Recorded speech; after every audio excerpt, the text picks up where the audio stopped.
Kailangan niya ng bodyguard. And kailangan ko ng bodyguard kaya andito dito si Jen.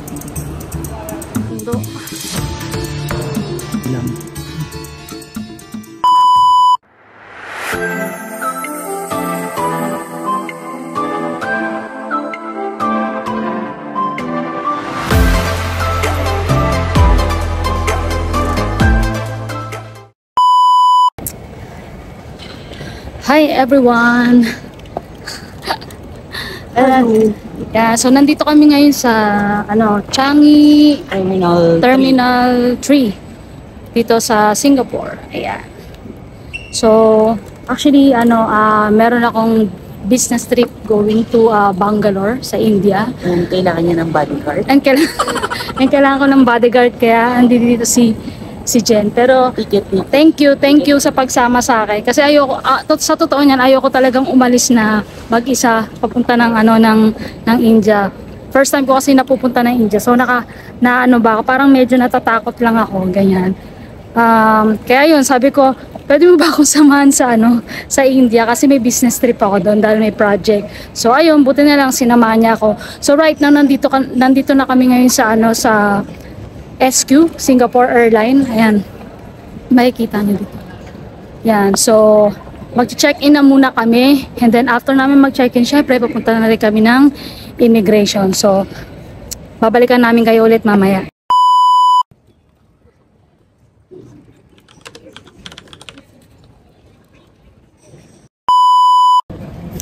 Yan, tapos na kaming mag-check-in, meron na kaming boarding pass and now buti na lang mabait si ate. Pina yung nag-assist sa amin. So, nahanapan niya kami ng upuan kasi separate booking dahil syempre yung sa akin charge us to diba, to company, and then syempre of course kay Jen is personal, diba? So, ayan. Papunta na kami ngayon ng immigration. So nandito na yan. Papasok kami ng immigration. Iikot lang natin. Ayan. Yan. Diyan. Okay. So pipila lang muna kami. And then papakita namin sa inyo kung ano ang nasa loob right after ng immigration. Okay. So nandito kami ngayon sa okay. Nasabi ko kanina Terminal 3. So yun. Makikita nyo kung ano yung nasa loob ng Terminal 3 kasi malaki tong terminal na to eh. Ayan guys, nakalabas na kami ng immigration. So ayan nga pala yung immigration sa labas, sa likod lang namin kung nakikita nyo yung counter. So ano naman dito lahat eh, parang digital na no?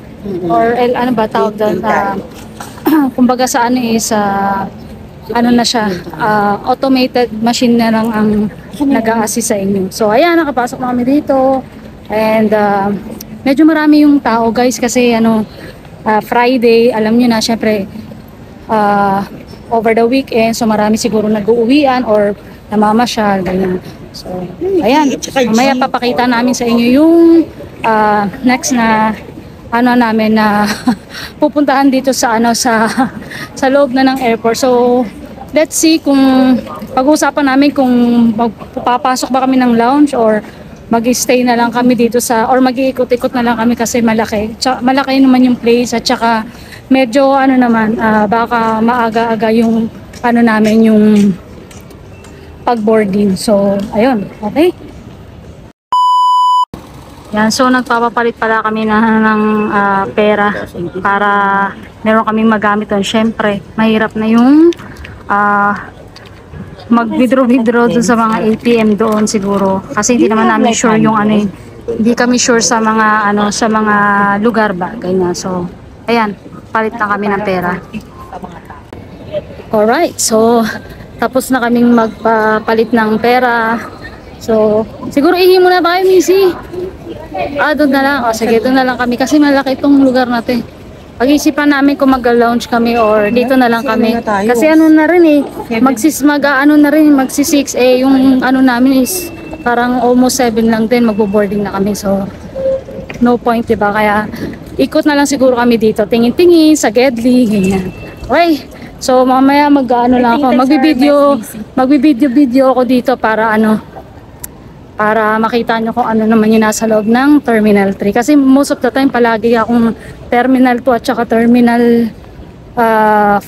Ganyan. Depende kasi sa airline na sinasakyan ko. So, ayun. Okay. Mamaya, tingnan natin yung mga video na makukuha natin.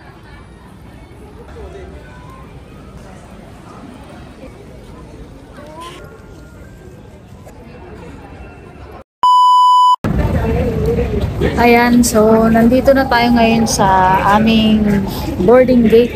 Nag-aantay na lang kami. Nakaupo lang kami dito. Ayan si Missy. Andun pala ang aming boarding gate. Diyan. Sa A10. Hintay lang namin and then ayun, mamaya-maya papasok na kami.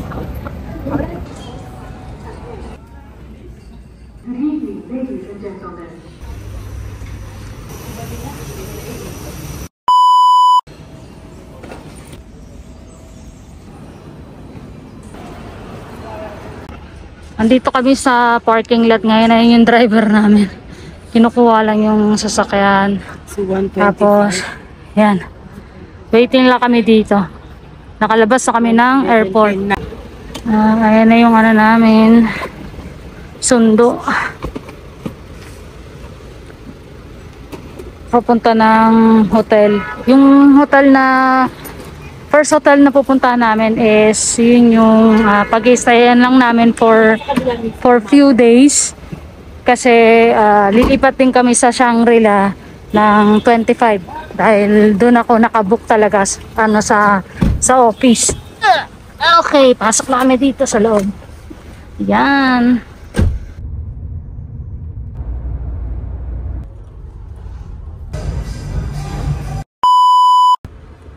So, ano muna tayo, room tour muna tayo dito sa Vivanta Hotel sa unang pinag-stayan namin for few days.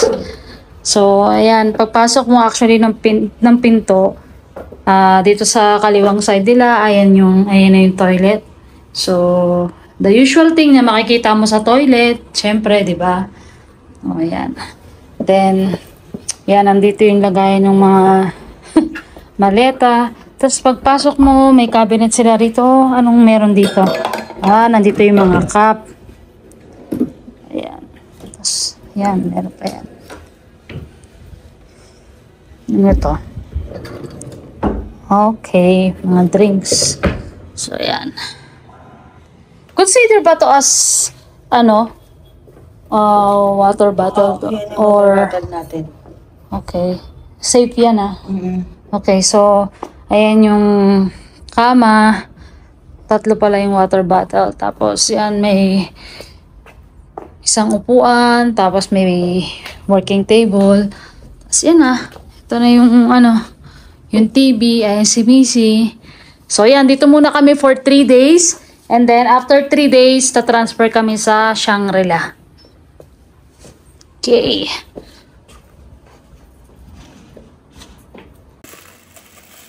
Umorder pala kami ng ano ba to? Hindi namin maintindihan kung dinner o Biryani siya na na lamb. Tapos isa lang in order namin pero ayan ang dami pala niya. So ito ay yogurt tapos ayan may salad. Yeah. Kakain na muna kami kasi grabe yung namin. Yung kain namin kanina hindi kami nasayahan. Lamp. Ito may lampa pala dito.